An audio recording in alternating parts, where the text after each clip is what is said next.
Kamusta mga kuys, naway nasa mabuti kayong mga kalagayan. Naging trending ang video yung napapanood nyo recently about sa mga mag-asawa o mag-partner na nag-iba ng itsura mula sa panahon ng panliligaw pa lang hanggang sa naging sila na o naging mag-asawa na sila. At guilty rin tayo sa trend na iyan. Pero pansin nyo ba mga kuys na ang trend sa video na yan is more about getting bigger o baka pwede pa nating sabihin possibly obese o overweight na yung Mr. o Mrs. mo nang naging kayo na. Yung iba naman nagsasabi na mas naging malusog sila nung nagkaroon ng asawa. Well, pag-uusapan natin ngayon mga lords kung totoo bang nagiging mas malusog ang may asawa. Matagal nang iniugnay ang pag-aasawa sa mas mabuting kalusugan at mas mahabang buhay para sa mga lalaki.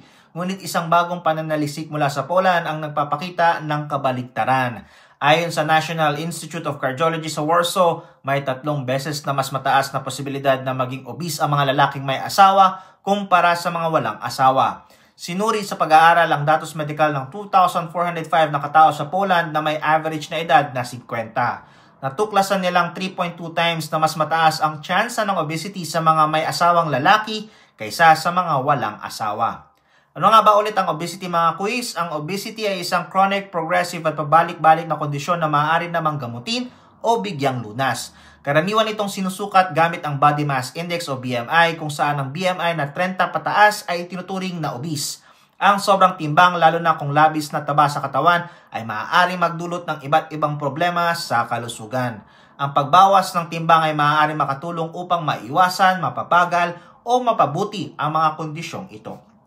Mas apektado nga ba ang mga babae? Wala namang nakitang parehong epekto sa mga babae o may asawang babae. Ang mga mananaliksik na ipapakita ang kanilang pag-aaral sa European Congress on Obesity sa Malaga, Spain ngayong Mayo ay naniniwalang maaaring may kinalaman ang mga panlipunang pananaw tungkol sa obesity sa mga lalaki at babae. Gayunpaman, napansin nila na ang pag-aasawa ay nagpapataas ng posibilidad na maging overweight sa parehong kasarian, 62% sa mga lalaki at 39% naman sa mga babae. Bukod dito, lumalabas na tumataas din ang posibilidad ng pagiging overweight habang tumatanda, 3% kada taon para sa mga lalaki at 4% naman para sa mga babae. Samantala, ang panganib ng obesity ay tumataas ng 4% kada taon sa mga lalaki at 6% naman sa mga babae. Ayon sa mga mananaliksik, may malinaw na epekto ang edad at marital status sa pagkakaroon ng overweight o obesity sa pagtanda anuman ang kasarian. Taliwas sa naunang pananaliksik, ang resulta ng pag-aaral sa Poland ay salungat sa maraming naunang research na kadalasang nagpapakita na mas malusog at may mas kaunting sakit ang mga lalaking may asawa. Noong nakaraang taon, isang pag-aaral sa 7,000 Canadians ang nag-ugnay sa pag-aasawa sa tinatawag na optimal aging sa mga lalaki. Ayon sa mga nakaraang pag-aaral, ang mga may asawang lalaki ay mas malamang na magkaroon ng mas malusog na pamumuhay dahil sa impluwensya ng kanilang asawa. Ang pag-aasawa ay naiugnay sa mas mababang antas ng paninigarilyo, mas kaunting pag-inom ng alak, mas masustansyang dieta at mas mataas na tsansang pagpatingin sa doktor. Lahat ng ito ay may kaugnayan sa mas mahabang buhay. Halimbawa, may isang pag-aaral naman noong 2011 sa American Journal of Epidemiology ang natuklasang mas mababa ang panganib ng sakit sa puso at mas mataas ang tsansang makaligtas mula sa atake ng puso ng mga lalaking may asawa kumpara sa mga walang asawa. Sa pangkalahatan, ipinakita ng iba't ibang pananaliksik o research na ang pagiging overweight o obese ay nagpapataas ng panganib sa malulubhang sakit tulad ng sakit sa puso, type 2 diabetes, metabolic syndrome, cancer, osteoarthritis, obstructive sleep apnea at gallstones. Ang obesity ay isang lumalalang problema sa buong mundo. Ayon sa isang pag-aaral ng The Lancet mula 1990 hanggang 2021, higit sa doble ang pagdami ng mga kaso ng overweight at obesity sa mga matatanda, edad 25 pataas, at sa mga kabataan, edad 5 hanggang 24. Nang pumasok ang 2021, tinatayang may 2.11 billion na matatanda at 493 million na kabataan sa buong mundo ang overweight o obese.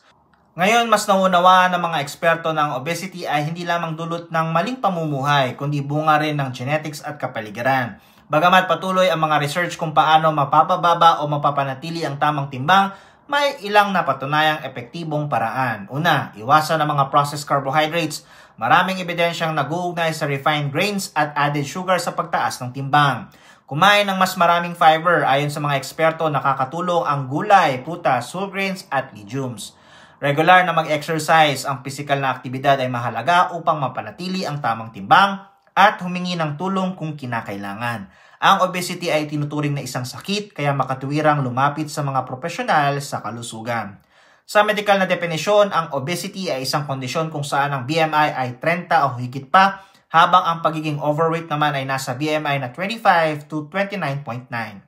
Bilang konklusyon, bagamat matagal nang ang paniniwalang mas malusog ang mga may asawang lalaki, ipinapakita ng bagong research sa Poland na maaaring hindi ito palaging totoo, lalo na pagdating sa obesity. Ipinapakita rin ng pag-aaral na ang edad at pag-aasawa ay may malinaw na epekto sa pagiging overweight o obese, na isang pandaigdigang problemang dapat bigyang pansin at solusyon.